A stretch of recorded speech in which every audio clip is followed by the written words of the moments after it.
Do you, feel cheated? Trick to not feeling cheated is to learn how to cheat. So, I decided this wasn't a story about a miserable girl trapped in a house that smelled like medical supplies, wasting her life on a dying person she sometimes hated. No. This was a story about a girl who could find infinite beauty in anything, any little thing, and even love the person she was trapped with.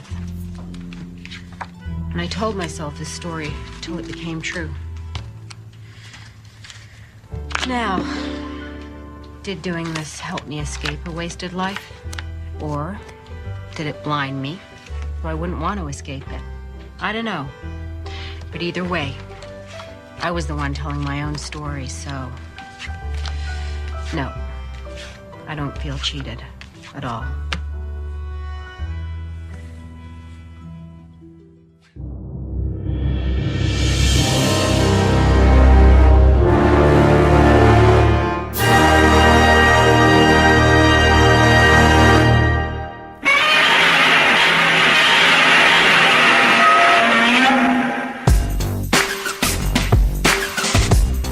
What's up, guys? It is Filmageddon once again, episode number 2. I am Ryan, and I like to watch movies. With me, as always, is my co-host and professional film critic, Mr. Cole Clay. What's up, man?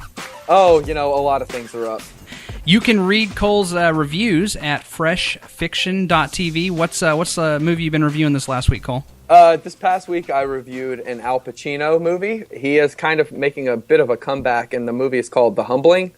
It is directed by Barry Levinson, who had a lot of fame and success in the 90s. You can check out that film on VOD, Amazon Prime, and I believe iTunes. You can rent it. It's a really, really fabulous movie. So definitely recommendation, huh? Yeah. It's not great. It's just a real fascinating film, kind of like a meditation on washed-up actors and what it takes to be an artist. It really has a lot of similarities to a popular film this year, Birdman. Yeah, which we're going to talk about later in the episode. We're going to do an Oscar rundown. You can check us out online, of course, Filmageddon.com. There we have links to subscribe to the show. Also, of course, we do all that fun social media stuff that everybody else does. Check us out, Facebook.com/FilmagedonCast, and, of course, Twitter.com/FilmagedonCast. So, Cole, it was the big reveal today. We went public with our new podcast. What do you think, man? How'd it go today? I was really excited. I've been beaming all day about it. We got a lot of good response from a few people that actually reached out unexpectedly. And, things are still a little rocky. We're still trying to figure out what we are and what we're going to do. But from what I was told, the conversation was insightful. That's the first time I've ever been told that about anything I've ever talked about, man. Well, it's nice to actually have a little positive feedback, and we're always trying to, I don't want to sound super cheesy, but we're always trying to get better at our craft, and we really love the feedback. So it's exciting. We got some love on the Facebook page a little bit today too. Yeah, for sure. If there's anything that you guys in particular want to hear, or you want us to talk about, or if there's something we're doing that's really annoying. If we say dude 1,000 times, which we'll also talk about later in this episode, let us know. Let us know, because we'll stop doing it. Yeah, I can't promise that I will stop trying to do my Mark Wahlberg impression, but I definitely would like to. Hey, man. Mark Wahlberg, friend of the show, he gets the joke. Yeah, he gets it. I mean, he is a friend of the show. I mean, we talked about him on the first episode. He may even come up later today. Who knows? I mean, he might even just pop in the door. You just never know. He might. So last week we compared two of our favorite movies, and we decided we wanted to go ahead and try that again this week. And we kind of talked about that, and we decided we do want to make that a regular segment. You won't hear it every show, but it's something we want to bring back every 3, 4, 5 episodes, whatever. And we decided we're going to call this segment what, Cole? Pick a theme. Yes, we're going to call this segment Pick a Theme. We've decided we're going to pick a theme every time.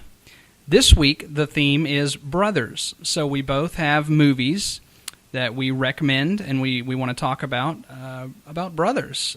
I went first last week, Cole. Do you want to go ahead and start us off this week? Yeah, sure. Yeah, I think that'd be appropriate. I think your conversation is going to last a little longer. The film that I chose is rather simple, very meager in its style, very meager in its dialogue, and it's a very loose film. So I think it'll be a quick, easy talk, but I think an important one nonetheless. The Puffy Chair is the first film by the Duplass brothers, Jay and Mark. Jay was behind the camera on this one, and Mark helped with the writing as well as starred. And it's this IMDb logline reads as Josh Sagers, Mark Duplass, drives across country on a mission to deliver his father's birthday gift, a giant purple lazy boy. Pretty simple? Yeah, for sure. It's just like, here's an excuse to go on a road trip, right? Yeah, pretty much. And it kind of really frames a way to talk about the issues. This film premiered at the 2005 Sundance Film Festival, and I believe was bought by Netflix, is what it said on. I purchased it off of iTunes, and it said it was a Netflix purchase. So this film actually took the Duplass brothers in to make several films. They have since made a gorecore film, is what it's labeled, Baghead, Cyrus, starring John C. Reilly, Marissa Tomei, and Jonah Hill, and Jeff Who Lives at Home, which we talked about with Ed Helms and Jason Segel. So we're pretty familiar with their work. So they were known to start the mumblecore movement with other filmmakers such as Joe Swanberg and frequent Duplass collaborator Lynn Shelton. Mark Duplass starred in her film Your Sister's Sister. So what is mumblecore? Okay, so it kind of abides by a set of rules. So it focuses on a naturalistic approach to filmmaking. And so what I mean by that is in the aesthetic and dialogue, everything is natural. So you saw the film. It had a very like home movie kind of look, right? Oh, yeah. Oh, yeah. So, and it kind of like applies to a set of guidelines. I don't want to say that they're rules, but like the improvised dialogue. And also they don't use any ADR. They keep the budget low. And they are able to get full creative control. And now there wasn't any creative control to be had with this film because there was no studio backing before, because they just made this film independently, I believe, from a loan from their father, is what I heard on some interview that Mark Duplass did a couple years ago. And they're able to operate completely outside the studio system, which they pretty much still do. It kind of has the same code and checklist of Dogman 95, which is Lars von Trier from the Netherlands and Thomas Vinterberg. So they would do like a complete naturalistic approach. And I don't have a list of the rules that they have, but it's kind of the same. Like there's no, they have mics, but it's no sound effects, no Foleying, no fancy camera movement. It's all very natural, lots of close-ups. Lots of improvised dialogue, which I know that you've already commented on a little bit, and it kind of gives like a hangout feel to a movie. So it's not necessarily a novel concept. This has been used before with filmmakers like Woody Allen and Jim Jarmusch on Manhattan and Stranger Than Paradise, respectively, and even to a certain extent with Richard Linklater's Before series. They kind of do a walk and talk kind of free-flowing dialogue sort of thing. So to set that up, this movie is definitely the first of those type of films from the Duplass brothers. So it's pretty much their first movie. It is their first feature-length movie, right? Yeah. That's what I said a second ago. Yeah, it is their first feature-length film, and it actually got them the career they have today. So this movie is about two brothers, and then there's a girlfriend as well, and they go on this road trip to get the Puffy Chair. This I guess their dad had a chair when they were younger, right? And this was a Puffy Chair. Right. Yeah, they go to get it off of Craigslist, and the opening scene really sets it up. What did you think about the way that the film started? How did it start? Refresh me. Okay, so it was the opening dinner scene. He's Duplass sitting across from Kate Aselton, who's actually his wife, which is kind of funny. But he says, I'm just so happy that you're here, and I want you to stay the night. And he gets a phone call. And so he gets on his phone and he's talking, and he's being very candid with some guy I think he's trying to do business with. He's a musician, like concert promoter, and he's trying to book this band, and they go with another promoter. And she's just sitting there the whole time, and there's like tension brewing. Brewing. Right. She wants the attention from him, and she wants the attention, and he says ridiculous things like, "I didn't date that girl," and how big is his penis size? Yeah, he's doing some total Jim Locker talk right in front of his, like, across the dinner table. Yeah, it was clearly a plan that they had made, and I think the scene says a lot about their relationship in general. He just doesn't get it. It's not that he's a jerk, or it's not that he's completely apathetic to what she feels. He just is kind of a clueless guy. He's just lost in the world. I guess both of the brothers are, really. Yeah, absolutely. His brother is like a hippy dippy kind of guy, right? And they kind of have a kind of a funky relationship where they juxtapose his relationship with his brothers, who he meets a girl in a movie theater, a woman in a movie theater, and as they're on their road trip, they have a whole day to kill because they're waiting on the Puffy Chair to be reupholstered. Yeah, and the brother, the eccentric brother, he meets a girl in a movie theater, and they just eye each other, and then that cuts to a whole nother scene I think you want to talk about. Yeah, absolutely, I do. And I don't know, man. I just think that it's really neat how they're able to build up the myth about the chair without really telling you too much. You don't really know what type of significance the chair had in their life. Like, I assume it's one that their dad watched ball games in or whatever. It doesn't really matter, but there's this whole kind of legend behind it in a way. And like you see the chair originally, and it's disheveled and messed up, and the reupholstering could be like a metaphor for their new relationships, forging new relationships and rebuilding and whatnot. And I really think that's probably what they're going for. Nothing too extravagant. It's not a very ambitious movie. So that's kind of, I guess I'll kind of touch base on some notes, and then if you want, let's break down some scenes. Yeah. So I think this is a good movie for a first movie. Mm-hmm. Okay? Mm-hmm. But man, I don't know how it... Well, I understand why this movie now is on a lot of the streaming sites. For instance, I watched it on Hulu, and we're actually going to put a link to it on Hulu and on our website, filmageddon.com. So if you want to watch it there, sign up through our Hulu link. Helps out a little bit.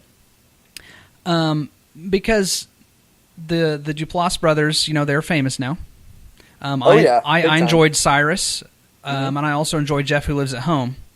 I definitely recommend this movie for people who are fans of the Duplass brothers. But I really don't recommend it for anybody else besides that, because you're not going to get, with one exception, you're really not going to get much out of this, I don't think. It's really just kind of a study, I think, for people who love film and who want to just kind of harken back to these guys when they got started. Let's talk about the production. Okay. And you just kind of, when you were describing mumblecore earlier, the idea is you don't put a lot of money into this, and I get it, particularly for people starting out. That makes a lot of sense to me, right? Mm-hmm. This movie was filmed probably in 2004, and that was right before things got really good with being able to make indie movies and amateur movies. Like, for instance, right now, dude, our phones will record 1080p. Absolutely. We can get the video, right? Yeah. Audio, I'm not as sure about that, but I imagine that's not as tricky these days either. I think this movie does look and sound really good, considering this was filmed right before the big technology boom. I thought they did really well with it, but you can obviously tell this is antiquated equipment, and they did it on the cheap. Whereas if you were to record an indie movie now in 2015, you honestly, it's hard to tell, right? I mean, you have Robert Rodriguez who's doing, in particular, all this awesome special effects work on the cheap. To me, it's ironic that it was right before the big technology boom, and you can tell, but because of the technology boom, and now because of all of the accessibility with streaming, you still get to see this movie. Right. Yeah, you do get to see this movie, and it's awesome to be able to look back and see where things were, because in that time, it was like a sweet spot. It was before there was a really another big of independent film after the 90s. We talked about last week, I think we talked about, Paul Thomas Anderson and those guys, the video store generation. And this is more so, I don't want to say like a YouTube generation, because they kind of came a tad before that. Sure. But they definitely didn't get lucky, because I do think they are talented, and I do think they have things to say, but they were lucky to be in that time and to be making film at that time. And I don't want to say it's easier. It was easier to get in because, I mean, hell, they got into Sundance, and with that going on now, you know how difficult it is and how many people they reject. So there is a quality to the film. Well, there is, but man, I don't praise it that high. I'm honestly, and I don't know anything about what kind of movies do not get in, but man, I'm really shocked this movie got in. If I was like a film professor at college and one of my students brought this to me, I would be like, you know what? This is really, really good. You need to keep working, and I think you will be great. This is not it, though. But this is really, really good. You got so much right, you know?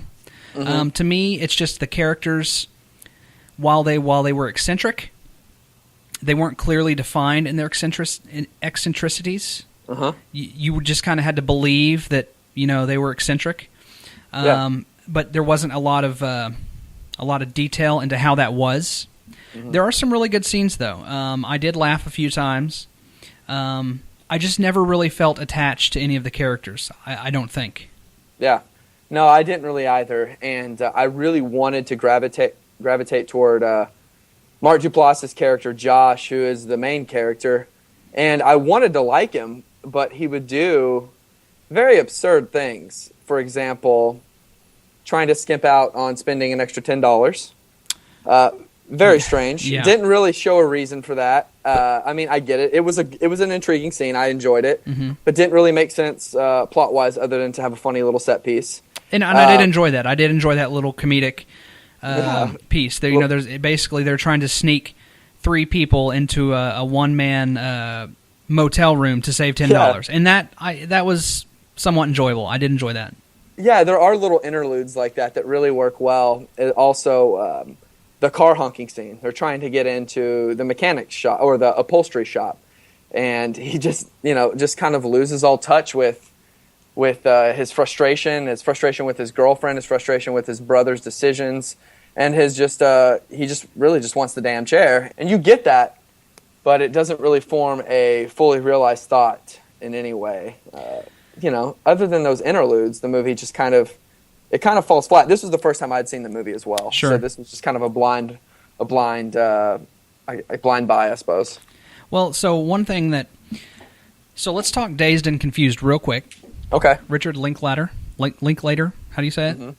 Linklater, I suppose. Great movie. A lot of great scenes. I'm a fan of Adam Goldberg in particular. Yeah. So a lot of people don't give Adam Goldberg a lot of credit, but man, I love it every time he's in a movie. Yeah. But one thing that pulls me out of that movie every time, I can't watch this movie anymore because someone actually pointed it out, and I realized it had been bugging me for years. The main character, what's his name? Wiley Wiggins, the star, or the long-haired kid. Yeah. He has a go-to. Mitch Kramer. Is that him? Mitch Kramer. Yep. Okay, so he's got a go-to in that movie where he like pinches his nose and like looks down in frustration. He's like, oh.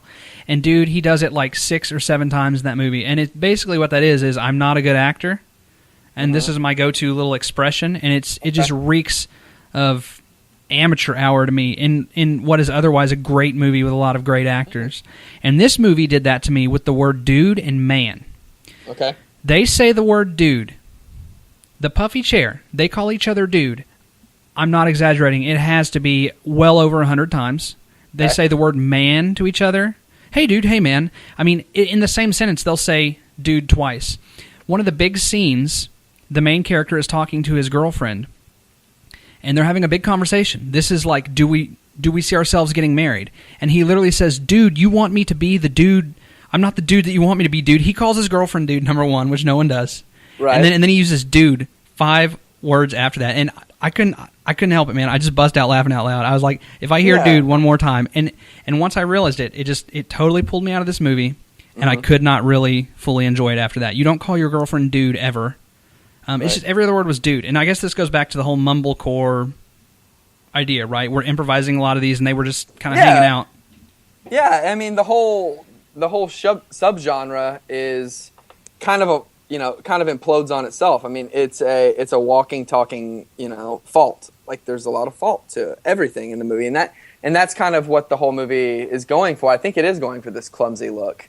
and either you buy it or you don't. And their films absolutely have gotten better over time. 1,000%. I think Cyrus. 1,000%. I think Cyrus and Jeff Who Lives at Home are fantastic movies.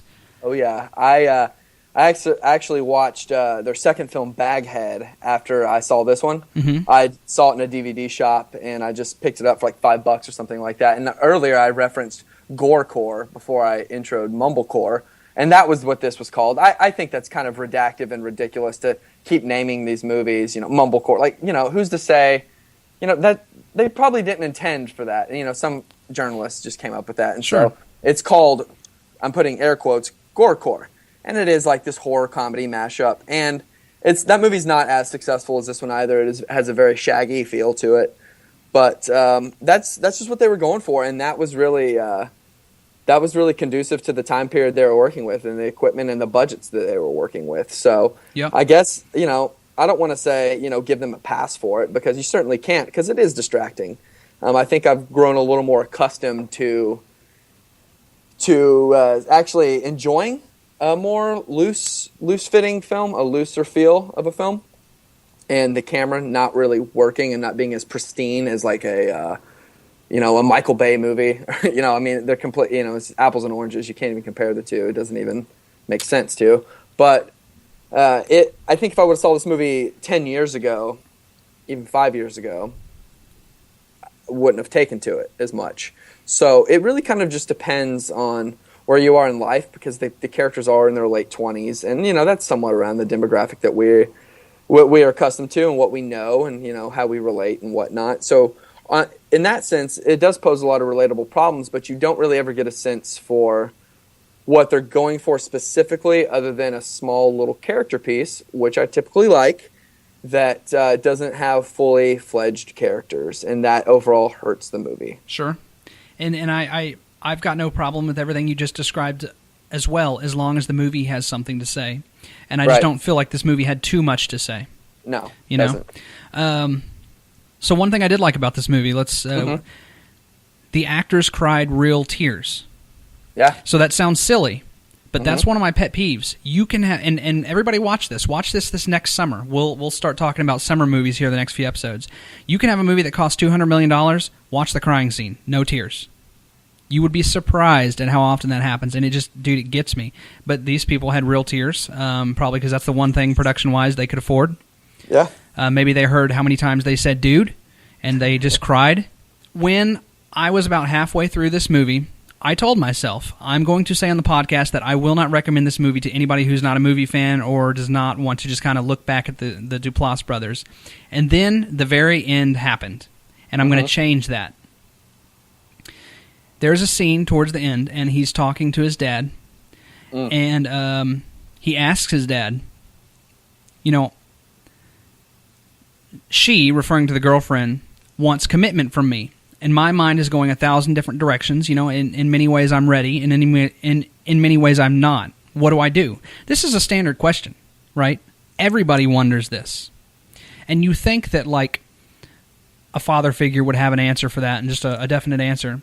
But often they don't. But I thought his answer was perfect. And I thought that this is what the movie had to say. I'm kind of paraphrasing. But what his dad said was, you already know everything you need to know about this relationship. At this point, you're waiting for something either really good or really bad to happen. And that's never going to happen. So you need to make a decision. Mm-hmm. And I thought about that. Dude, how many times have you done that? We all do that. Yeah. Really, you're waiting for like some giant sign that this is the right move, or it's not. But when do we ever get that in life? We never do. Right. I think you really hit it on the head, and that kind of even calls back to the first scene. He was being reactive to every situation. He was reacting to him not getting that specific gig, and and his dad's telling him he needs to be proactive about his relationships, and he kind of does that at the end of the movie. And the movie does have a conclusion. And it kind of leaves a few things up in the air, but it does have a conclusion that I believe is somewhat satisfying when you look at it from that perspective. Sure. Now, if you're looking for a big climax, you're not going to get it, and you're not going to like it. So the whole point with his character, and I think he communicates this well, what kind of person he is, if he is a good guy or a bad guy or, a white knight, black knight, whatever. He does end up being proactive about whatever he is intending to do by the end of the film. Sure. Yep. He is, and that was the whole point. He was finally going to be proactive about getting that chair to his father. And rather than waiting for something else, to happen, he was going to go no matter what. It just so happened that, these two quirky characters, that being his brother and his girlfriend, came along for the ride. And it's a road trip movie, and it's nothing too, it's nothing too special, but it's definitely one for any film fan that is at least remotely familiar with the work that these guys have been doing for, it's crazy, a decade now. All right, so the movie I picked about brothers is The Brothers Bloom. So this movie was released in 2009. It's by one of my favorite directors on the scene lately, Rian Johnson. Rian Johnson came onto the scene with Brick, starring Joseph Gordon-Levitt. I guess his last movie is Looper, also starring Joseph Gordon-Levitt with Bruce Willis. I'm really excited about this guy, and this is his sophomore film. What are the stats on a sophomore movie, Cole? Are they always bad, like sophomore albums? I mean, this is a fantastic movie. There are some sophomore slumps in the film world. I think if you put all three of his movies together, this one sticks out the most. But really, all of his movies are completely different. This one is. It's hard to say this because I've been so accustomed to just being head over heels for this movie, but I would say this is his weakest of all three. Oh, okay. And this is what the IMDb logline says about The Brothers Bloom. The Brothers Bloom are the best con men in the world, swindling millionaires with complex scenarios of lust and intrigue. Now they've decided to take on one last job, of course, showing a beautiful and eccentric heiress the time of her life with a romantic adventure that takes them around the world. Okay, right. Ambitious. Mm-hmm. Seems pretty. We're gonna be globetrotting. It's gonna be your run of the mill. Shoot 'em up. We're gonna go one last job. Well, and it's a con movie. It is a con right? movie. It's a lot of things. So what I want to say about this movie is, when you watch a con movie, you always you're on your guard, right? Because you don't want to get conned. Because double crossing, left, right. Are we trying to fool the audience? And I'm telling everybody, this movie will con you. This movie sets you up and makes you think that you got away with it, but you did not. They get you every time there in the end. And it is so smart. It is so incredibly smart. It just blew me away. I mean, the first 10, 15 minutes, I was blown away. I haven't seen this movie in 4 or 5 years, and I was like, that is genius. What a genius this man is. He is a genius. But do you think that maybe he was a little too insistent to kind of let you know he was? Like, the movie has, you said it cons you a lot, and it does. But I think it has a little too many curtain calls. Well, it might. And that's another thing about this movie I wanted to discuss was this movie is not afraid to let you know exactly what it is. It's eccentric on purpose, and it pulls you out of reality on purpose, just these little side quips and the characters. It's very apparent that you live on planet Earth, but you are not in reality, of course. But I think it does do it very well. That being said, it's definitely very stylized. So last week... So, Cole, you're a professional, man. You've been doing this for a while. Okay. And I am not. I just watch movies. So when I go in and I watch a movie, I don't really think about them a lot of times unless it really gets me. Like Donnie Darko, I spent 2 years, on Donnie Darko, like everybody would. Last week we talked about Hackers, not a very cerebral film, No. and we talked about Boogie Nights, which is a very deep film, but it has very simple characters.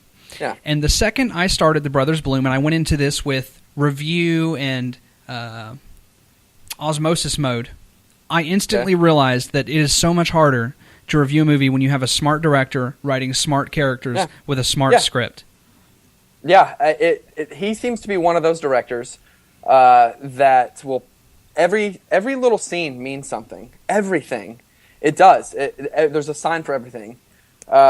So a relationship develops between the Rachel Weisz character, who we'll get to, and Bloom, played by Adrian Brody, who's pretty damn good. Fantastic. In this movie. There's a scene where they're talking, and Rian Johnson, it's just them in the frame, and he kind of slowly zooms in on them, very slowly, very subtly. It's beautiful.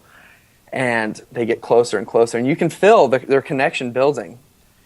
And I haven't seen something like that in a long time in a movie that's really caught my eye. I haven't noticed this scene in this much detail until I literally just finished watching it earlier today. And I forgot about this scene. I was like, man, they seem like they're really getting closer. And this is before they had any physical contact with each other. And suddenly they kiss. And they have this really awkward open-mouth kiss that neither one of them really understand or how to gauge. But that camera movement, matched with those words and that dialogue, sync up perfectly. And it really is a fully like visceral experience with very, very simple techniques. And very, very, the subtlety in it is so fabulous. And I ended up watching this movie with the subtitles on because I wanted to see the dialogue. I wanted to see what the words he was saying. Sure. And I was completely captivated by whatever word was going to come out of Mark Ruffalo's mouth, who we haven't mentioned either, which I have a special place in my heart for that guy. Yeah.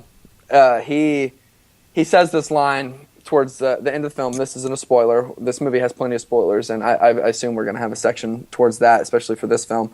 They're going to Mexico, and he says, I don't go to Mexico. I don't really like to vilify a complete country, but I think I have to make an exception. Yeah. And that's really funny to me. Like, that he was just completely like, I take that as he was like kind of just completely grouping them all together. And he's like, you know what? I'm not this guy, but for a second, I'm gonna be. And that to me, unlike the Puffy Chair, said so much about his character because he is a sleazebag. Sure. Stephen Bloom was so manipulative of the younger Bloom his whole life.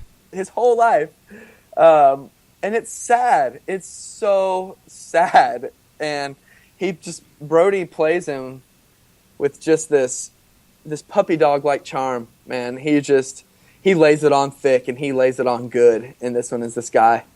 Man, I just was completely with him the whole time. But see, dude, I see you smiling right now. Yeah. And I'm smiling too. And you know why? It's because this movie is such a joy. Uh-huh. The soundtrack. Oh my gosh. Yeah. The soundtrack. Mm-hmm. It's such a happy, even in the sad scenes. Yeah. Man, it just makes you feel good, and it matches the movie perfectly. So I want to go on this little spiel here. Yeah, go for it. I remember watching an interview or extras on a DVD, and Quentin Tarantino was on there. It was probably Pulp Fiction DVD extras. And he was talking about some of the scenes he cut from Pulp Fiction. And the comment that Quentin made was, I had to cut these scenes because it felt like there was another director trying to imitate me. It wasn't me. That probably meant, it was too Quentin-y. It took it too far. It was too cliche or too cool or too hip. Everybody kind of gets his style.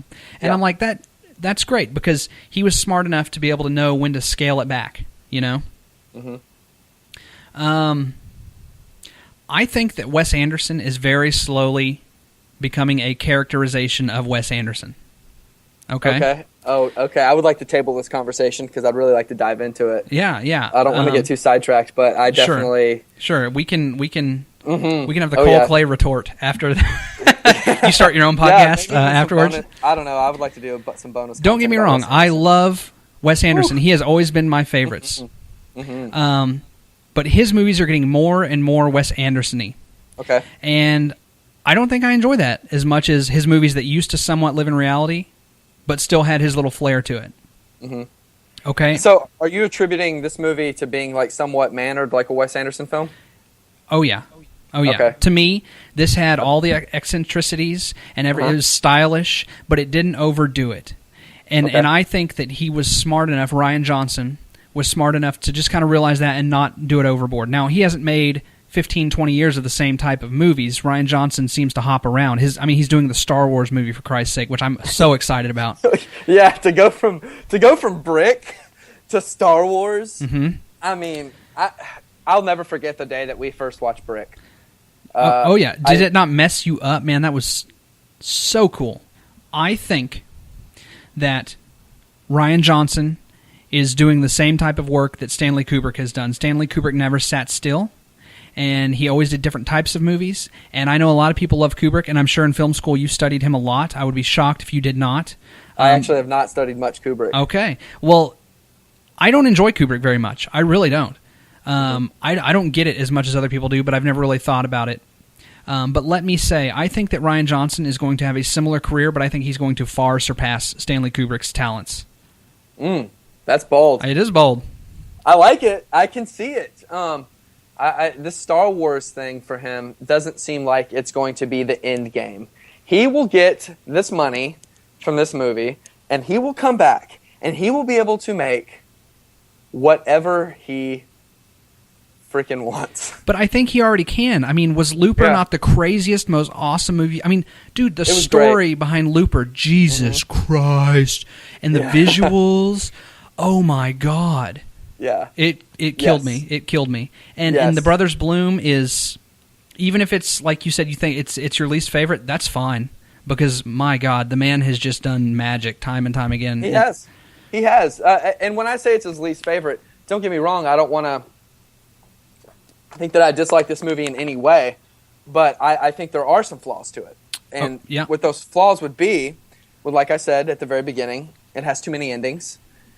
There's just too much crammed in towards the last 35 to 40 minutes. I'm still enjoying what I'm seeing, but there's still just a lot of content in there. It kind of resets, right? The story kind of resets. It does. And then you have the last 45 minutes to kind of redo everything again. And I did feel that was a little unnecessary. Yeah, it was a little unnecessary, but it does have a very sprawling third act, and so. Really, to me, as much as I like this movie, it inherently wants to try to at least build some sort of tension. Now, it doesn't do that specifically to me because there is the impending dread that there could be violence at every corner. Shots are fired, bombs go off. These aren't people who are, as ho-hum and campy. Well, they are actually very campy, but not as, they're a little more cavalier than like a Wes Anderson character. They could die. But to me, the movie was too campy and was kind of like a vaudeville show to really develop any tension. Now, the scene that I'm talking about in particular is one where Bloom is approached by, who I'm not going to give away the identity of this guy, but his handle is Diamond Dog. And he's coming up to him, and he's letting him know, all these terrible things he's done and, how he's double-crossed him, so on and so forth. And Bloom has this pencil that he pulls out of his jacket pocket or something like that. And it's a really cool shot of him clenched on his hand, and you're just thinking he's going to stab this guy's hand. But before anything can happen, what ultimately happens. I don't know if this is a spoiler. What do you think? Well, it might be. So, spoiler alert. Okay. Well, no, we're not going to move into spoilers yet. But it has an ultimate end, that scene. But to me, it never really gave any... There's no real tension.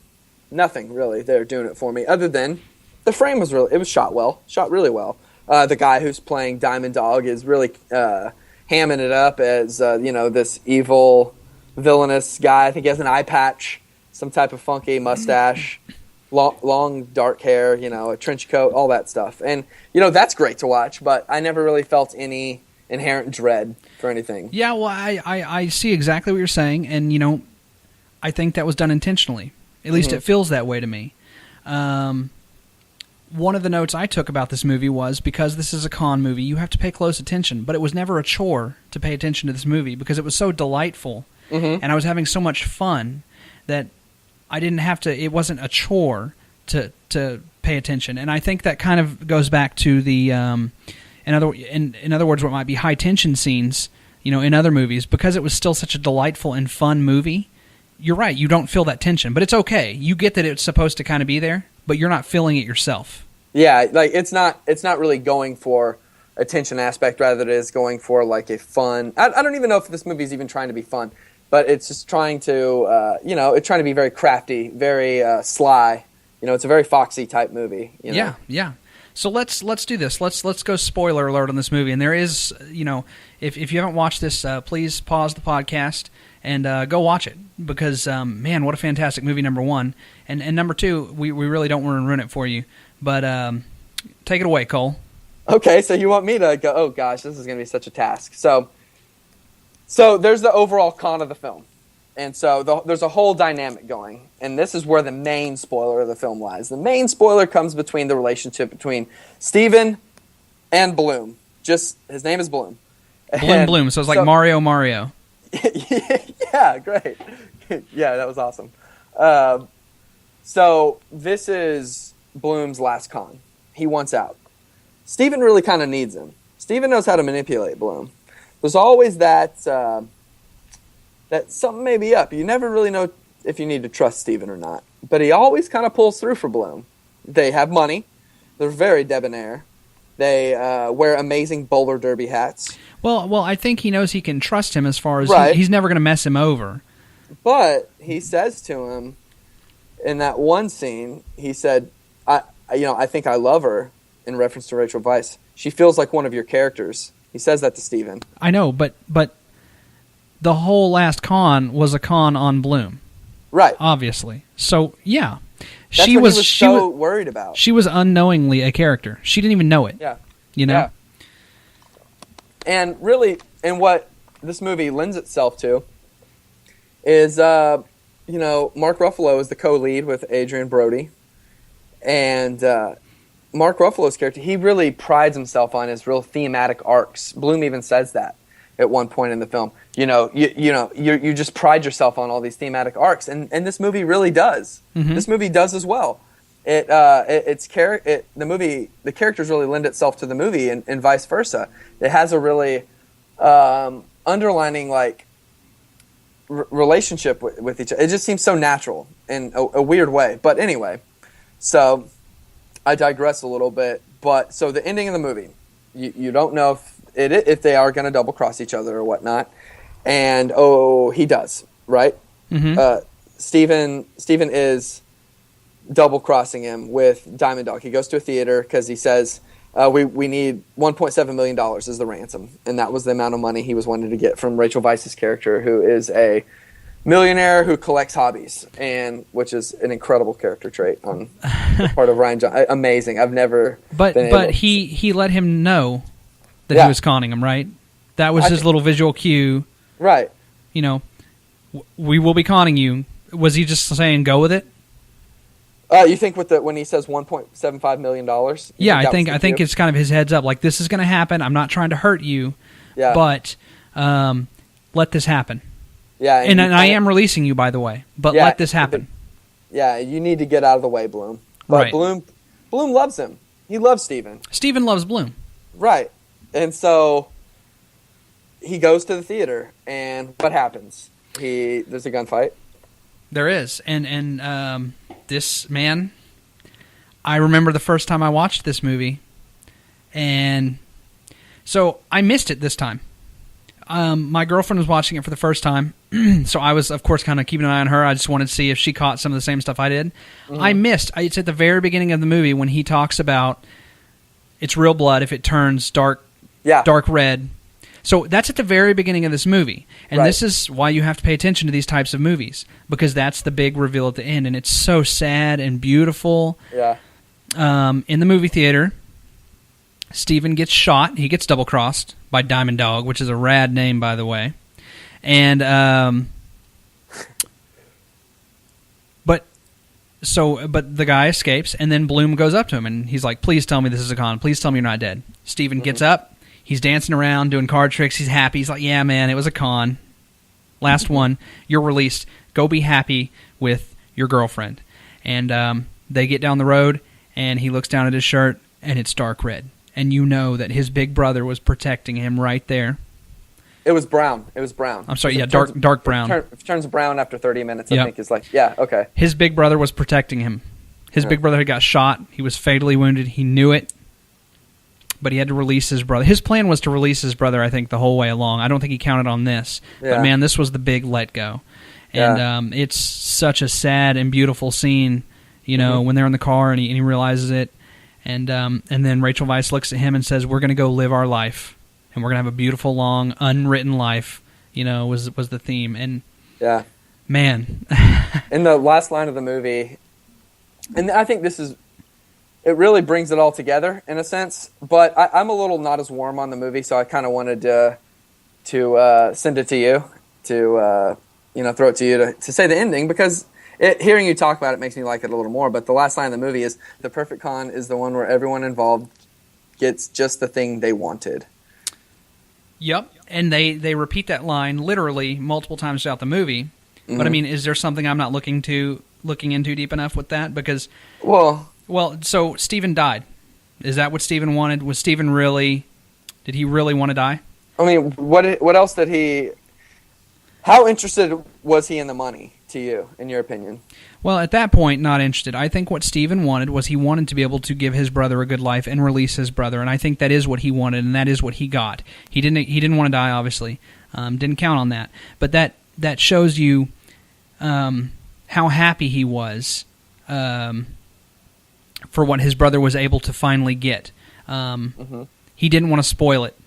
Right. He just had to hold it together for 5 more minutes, send him on his way, and his goal was accomplished. And then his brother did get what he wanted too. He got the girl, and he got an unscripted life, right? And his brother literally cannot ever interfere with him ever again.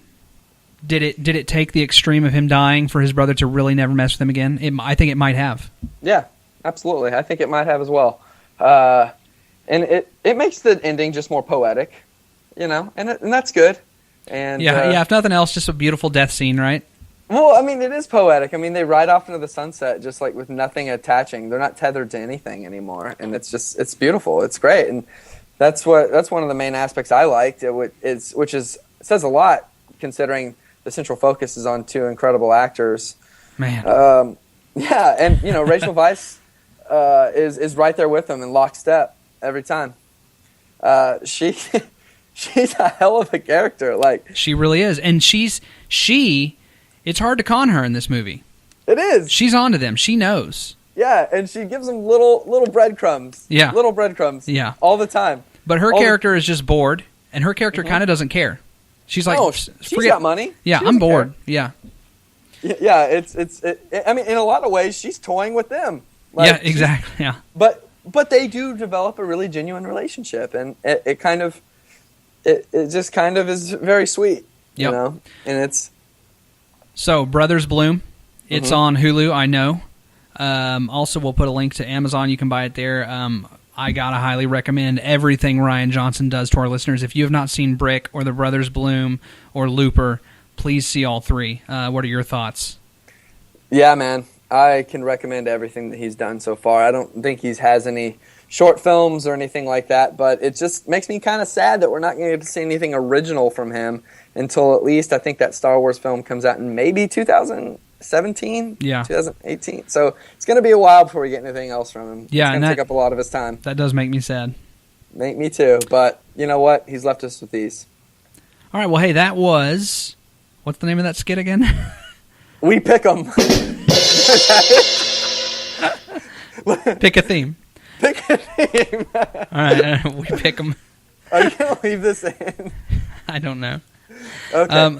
2 good movies. Good talk on those. I actually enjoyed this. I enjoy doing this. We definitely need to bring this segment back every few episodes, I think. Yeah, absolutely. I like it a lot. So, Cole, when are is it the 2015 Oscars, right? So 2015 Oscars. So when is this? What day is this? It's going to be like our Super Bowl, man. It is our Super Bowl. It's on February 22nd, Sunday, February 22nd on ABC. Sunday, February 22nd. So this podcast will hit shortly before then.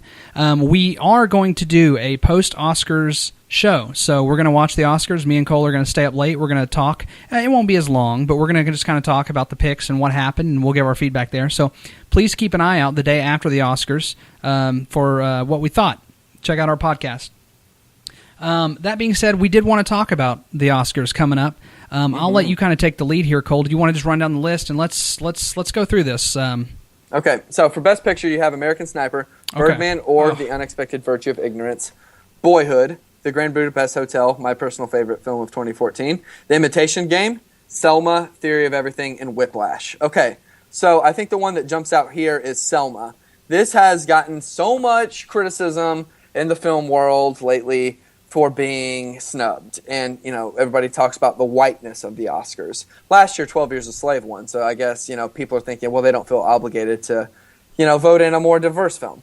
So Selma did not get a Best Director nomination for Anna DuVernay. This would have been the first African-American woman to be nominated for an Academy Award. So, and a lot of people think that is bullcrap. They just think it's bullshit that they didn't give her a nomination. So this is the question I would ask you. Have you seen Selma? Well, let me digress just a quick sec. Okay.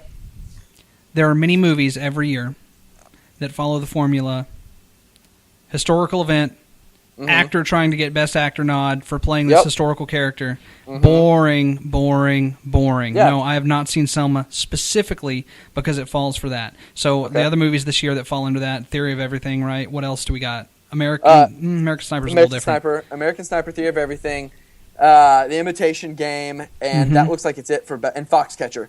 Out of the four, I'm just going to jump here for a second. Out of the four of the five Best Actors are all playing a real life person. The only one who is not is Michael Keaton. Yeah, but big surprise, man. It's boring. I'm so sick of that. Absolutely. So, no, Selma did not get snubbed. It just got probably called out for doing the same crap that everybody tries to pull every year.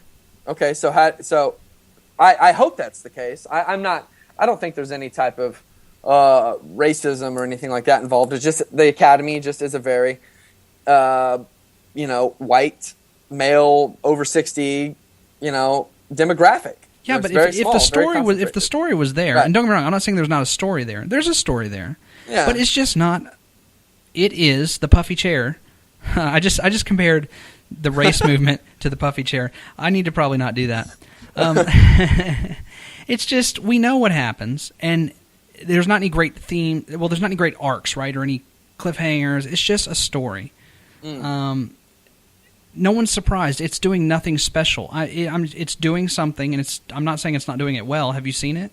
I have seen Selma. I mean, is it a good movie? It is a good movie. I personally was bored a little bit in certain parts. I'm not going to go into a full review, but it's better than most. I don't think I would see it again for many years, just because the films about history don't really interest me that much. The performance of Martin Luther King, I will say, is very, very good. It is. I mean, it is not showy one bit, so it's decent. Sure. But for Best Director, we have. Let's see who's all in there, and I would replace it most likely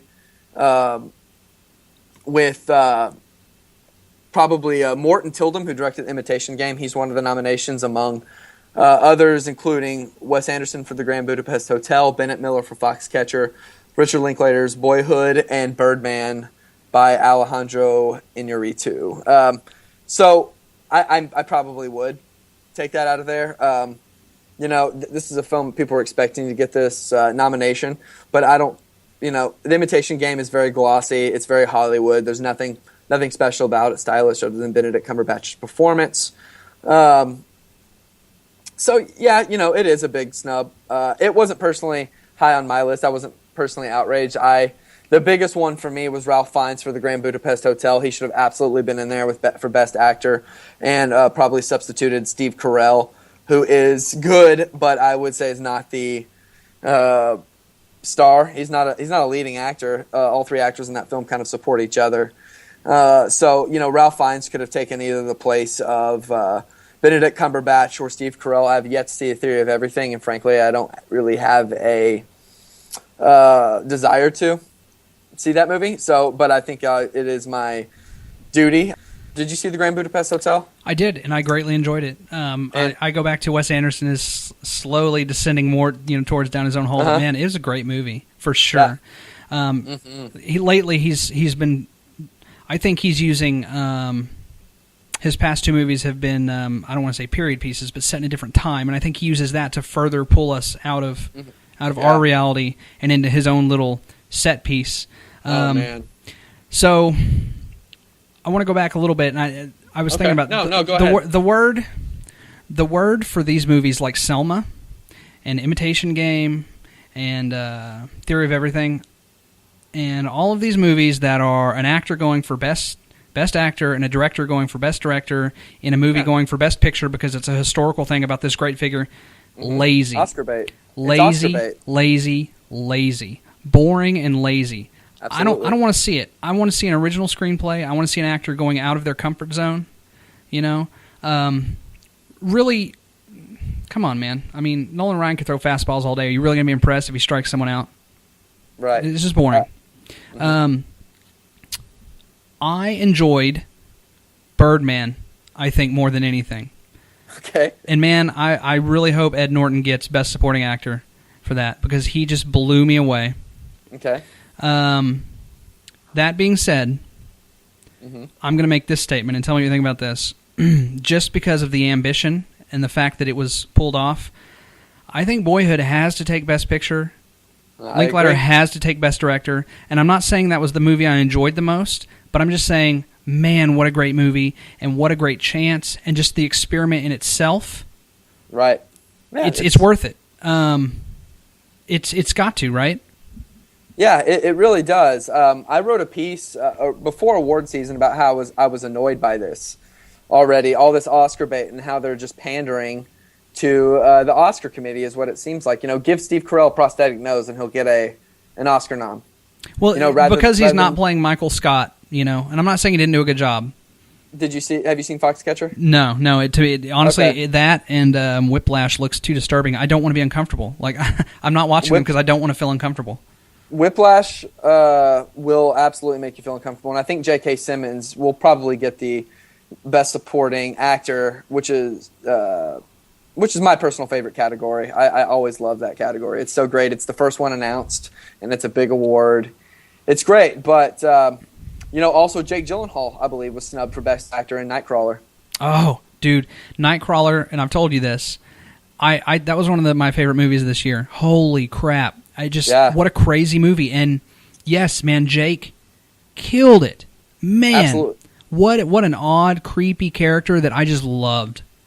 Yeah, he was. So I saw that film. Actually, you and I met up at this time at Fantastic Fest back in September in Austin. Mm-hmm. And I saw it there at a press screening at like 8 o'clock in the morning. I'd been in films until about 2 a.m. I saw a movie and had a midnight show, woke up at like 6:30 in the morning, had my coffee, had to write some stuff up. And so I saw Nightcrawler the first time, 8 o'clock in the morning. Terrible decision. I fell asleep with 45 minutes left. It was a big drag. But I ended up seeing it again. So, of course, I was a little lukewarm on it the first time, but didn't really have a right to say anything about it. So I saw it again at a separate press screening about a month later upon its release. And man, this movie took me away. And it was basically all because of Gyllenhaal's performance. His eyes. Oh my gosh. And he was so skinny. So skinny. Yeah, I mean, he's so greasy. And, I mean, he just seems like this. He's the kind of guy who's going to be in, corporate boardrooms one day. He's so ambitious. Mm-hmm. And, the performance was so nuanced. And he came up with that all himself rather than, let's say, Eddie Redmayne, which I can attest to his performance, imitate just doing a mere impression of Stephen Hawking. It just doesn't. When you have something that's just completely novel, like a character of Lou Bloom in Nightcrawler versus Eddie Redmayne in The Theory of Everything, it doesn't. I'm sorry. It's like you got to give it to a guy like that. That could have been. Nightcrawler is the opposite of Oscar bait.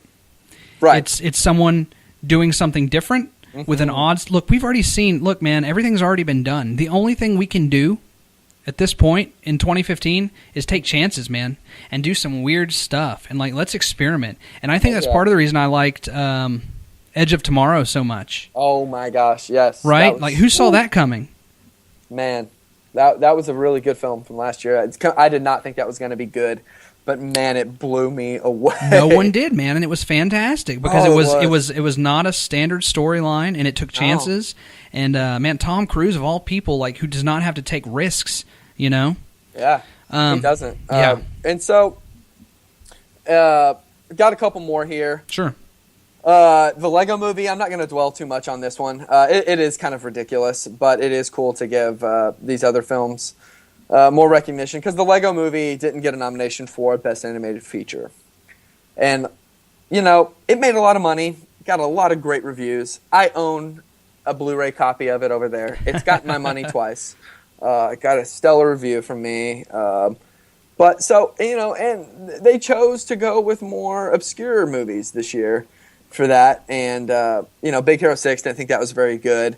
How to Train Your Dragon 2, that was a big film, but they gave it to two Japanese films, Song of the Sea and The Tale of Princess Kaguya. I've not seen either. Personally, I'm not a big Studio Ghibli guy. I'm not really big on, Spirited Away and those type of films. But, I think it's still good to give those movies, some credit. So, it's a bummer, but it's by no way, shape, or form a real loss. I'm not going to be throwing a chair through my window or anything like that. And then lastly, I'll just touch on, I liked Gone Girl a lot more than you did, I think. And Gillian Flynn should have gotten a nomination for Best Adapted Screenplay. That was a really smart script that kept me the whole way. And, she wrote the novel. So I thought that she really adapted her own work really well. The nominations in that category, who was it? Let me see here. American Sniper, The Imitation Game, Inherent Vice, The Theory of Everything, and Whiplash. I suppose, I just go ahead and take out Theory of Everything just because I am just kind of saying I don't have any interest in it. But that was a really good film, and I think it's her script really helped it out a lot. So those are just a few Oscar snubs. Yeah, so are we united in we think Boyhood should take Best Film and Best Director? Mm-hmm. Yeah, bring it home for Texas. I would love to see Wes Anderson on there as well. Sure. I'd like to see him take it as well. But this film was too rare, too special. Right. Wasn't my favorite film of the year, but it was just too special. It's not going to happen for another 12 years if it does, right? if it does. Exactly. Okay, cool. And once again, guys, keep an ear out for our show. We're going to do a post-Oscar wrap-up, and we'll have that ready to go first thing the day after. So your drive in, check us out. Last but not least, we wanted to go ahead and try out a new segment, and this is called There Will Be Recommendations. I drink your milkshake. I drink it up! The idea behind this segment is we're just going to kind of run through three movie recommendations. Could be new, could be old. It's just something we think that if you haven't seen, you should see it, and we're just going to do a quick little talk about it. So do you want to lead us off? I'm going to put a little parentheses there, film or TV shows, because I have a specific episode of a TV show I'm going to recommend today. Okay, I like it. Yeah, I'll start us off. I watched a film that we kind of talked about the director of at the very top of the show, The Humbling's Barry Levinson. His last real successful film was Wag the Dog. And I actually watched both these movies in the same day. After I saw The Humbling, I was like, what was his last successful movie? And this was it. And this is a satirical comedy starring Robert De Niro and Dustin Hoffman. And it's revolved around a presidential scandal. And what Robert De Niro does is he's like a fixer, and he creates media storms to take away attention of, like, if the president's gone, getting in some hot water, and this time he is with a sex scandal, because this is around the time of Bill Clinton and whatnot. It's sure. Awesome commentary.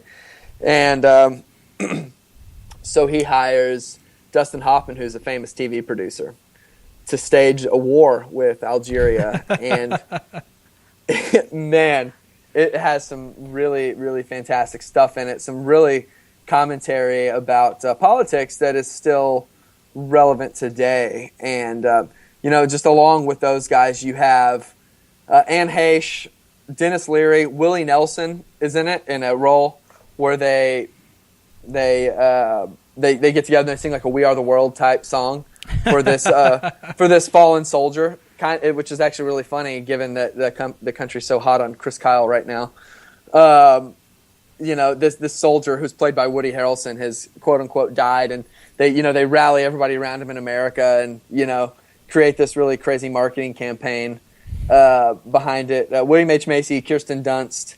It's incredibly smart, incredibly funny. a very brisk watch, 97 minutes. It'll fly right by, and you got two greats, Robert De Niro and Dustin Hoffman. Have you ever seen this movie? No, dude, I haven't, but I'm 100% sold. Like, it's HBO Go. If anybody is a subscriber to HBO, it's on HBO Go. I'm not sure what other platforms it's on, but that's how I watched it. Fantastic. I'm going to check that one out.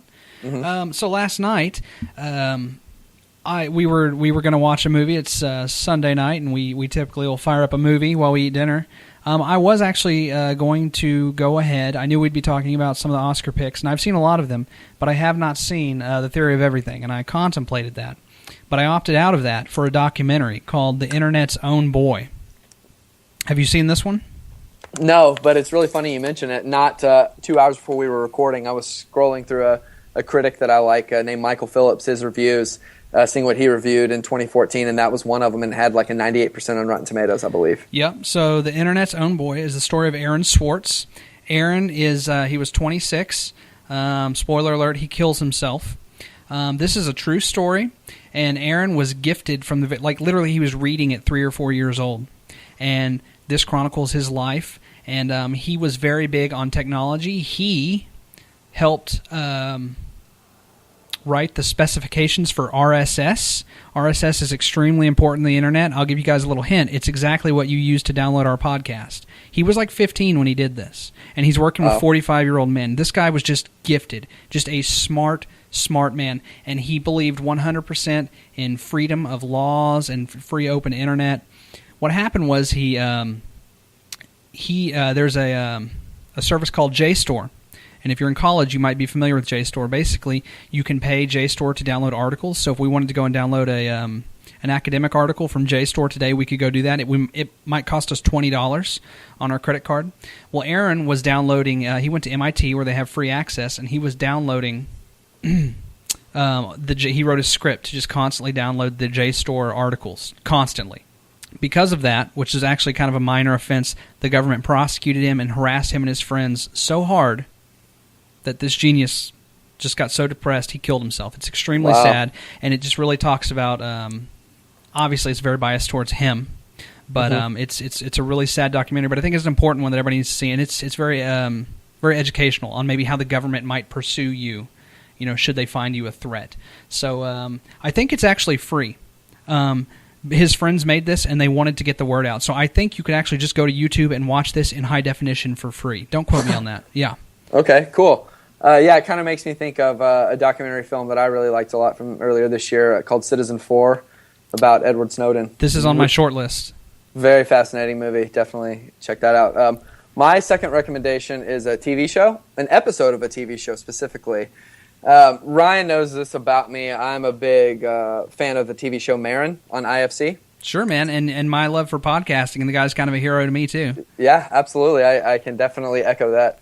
So this episode it's from season 2, and it's on Netflix now. It's called Radio Cowboys.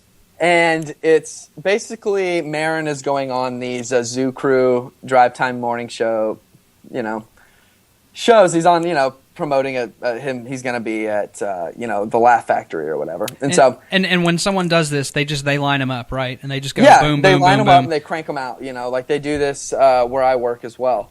Comedians will come in and plug their stuff because there's an improv here. So what Marin does is the program director offers them a job, and he used to actually do this in New York City for a show called Air America.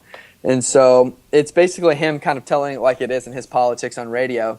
And as somebody who likes to create content, likes the media, I found it a really cool new way to kind of talk about these things. And it really showed kind of the true side of the industry, so to speak. And he teams up with a radio legend named Phil Hendry. He's noted for doing a bunch of different voices on air. I mean, it's incredible. And so, they pitch a show, and they try to, just say, let's do this thing and get back on terrestrial radio. And it's a really fun episode. It's really personal, as all of his episodes are. And it was probably my favorite one of the series so far. Mainly because, I just related to it very well. But So your main gig is a radio producer, right? Yeah. And so you can attest to this is legit. Yeah, it is legit. That's hilarious. Yeah, it's cool. There's a lot of parallels to kind of how it is. So that's episode 9, I believe, on season 2 of Marin on Netflix, called Radio Cowboys. Awesome. I'm going to hit you guys with something totally left field. Little movie. Stars a formerly well-known actor, Mr. Val Kilmer, one of my personal favorites. Wow. Man, I mean, that guy used to be a force to be reckoned with. Oh, yes. Also, maybe you've heard of him, Michael Douglas. Oh, okay. I see where you're going with this. Okay. Also, a lot of African people, man. I mean, just some African people. They got the neck extensions and the lip rings, whatever. This movie is called The Ghost and the Darkness. And it is one of the more solid movies I believe anyone could ever watch.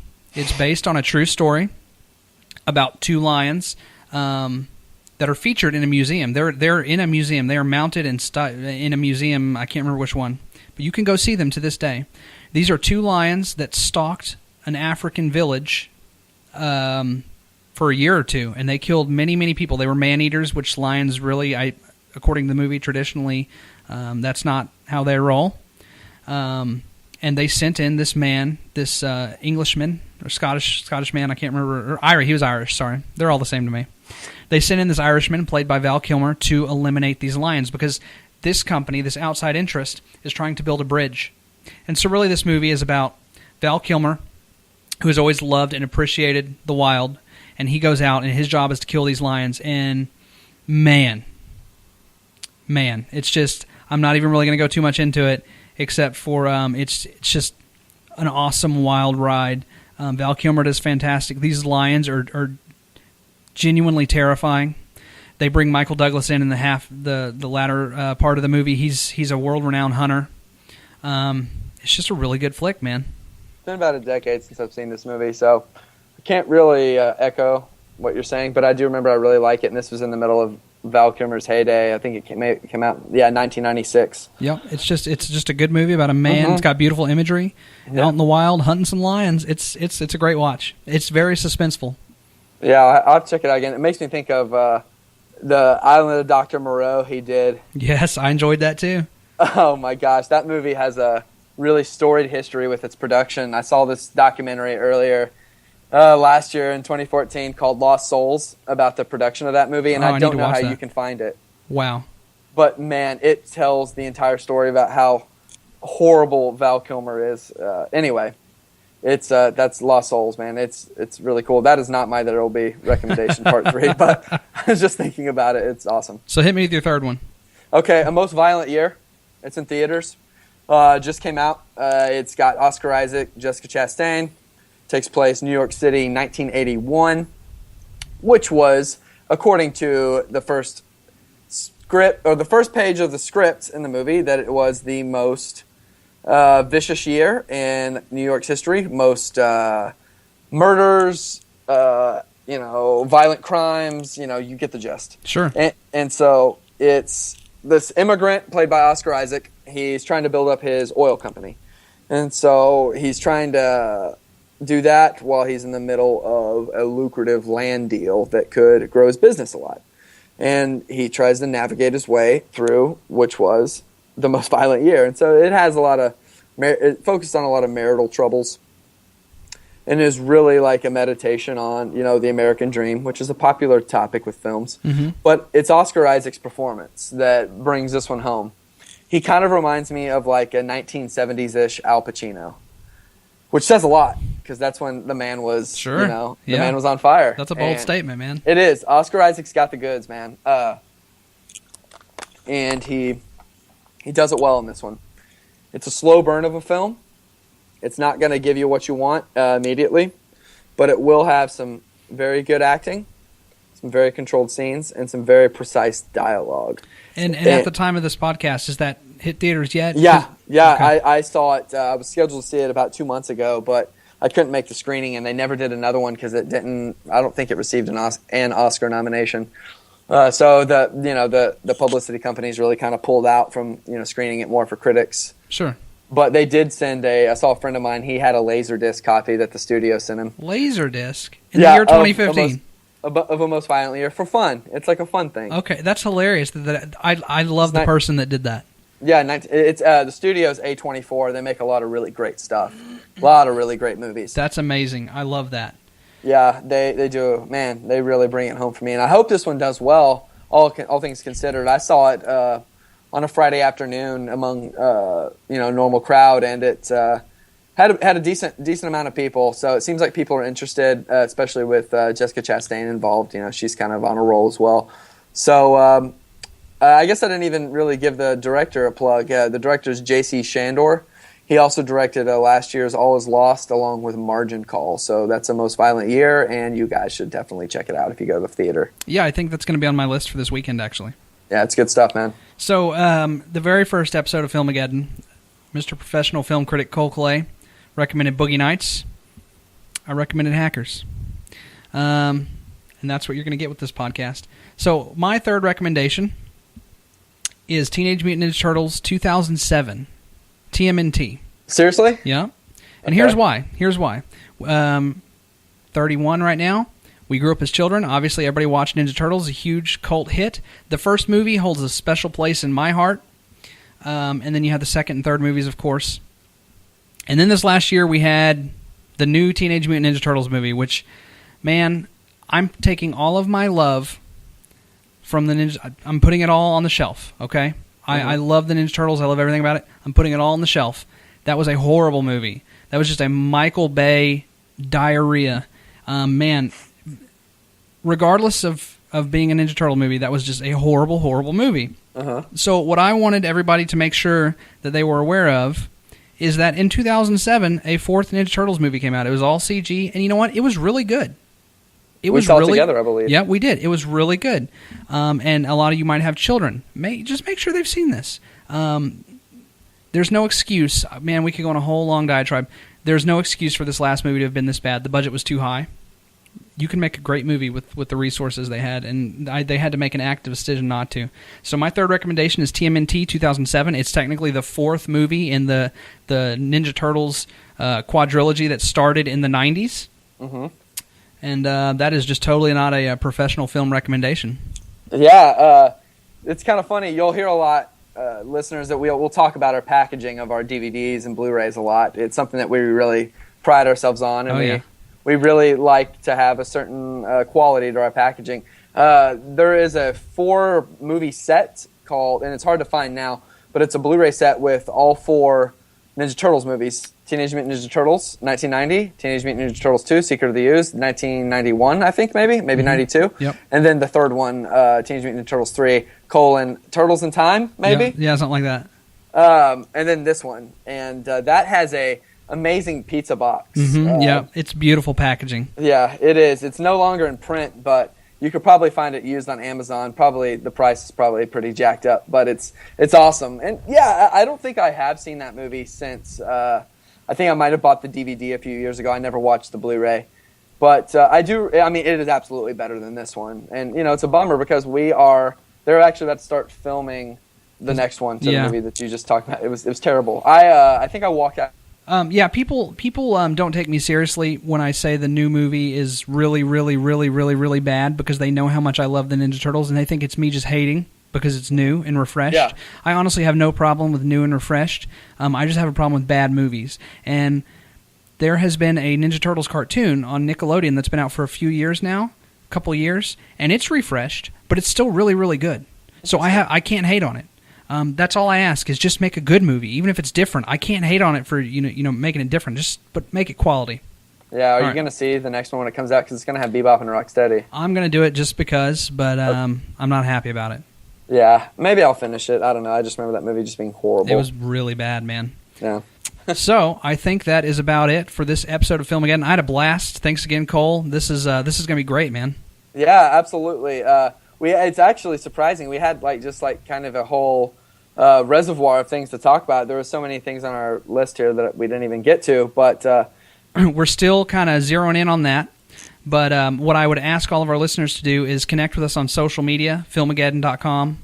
Facebook.com/FilmagedonCast, Twitter.com/FilmagedonCast. What we're going to start doing is we're going to start letting you guys know what we're going to be talking about so that you have a chance to watch these movies and you can genuinely take it in. Also, we want to hear your feedback. So please connect us on that and let us know if we're saying dumb things. Let me know if TMNT 2007 is a horrible recommendation. So yeah, check us out online. Stick with us. Man, I'm really excited, Cole. Honestly, I think we could sit here and talk all night about this stuff, man, but we have to go. Yeah, no, we do have to go. I'm actually going to watch a movie after this. Hey, let's not forget, Cole, where can we find your reviews? You can find my reviews at freshfiction.tv. And Twitter? And my Twitter is @wordsbycole. And I am at Ribo9000 saying, keep on watching movies. That's a pretty good sign-off.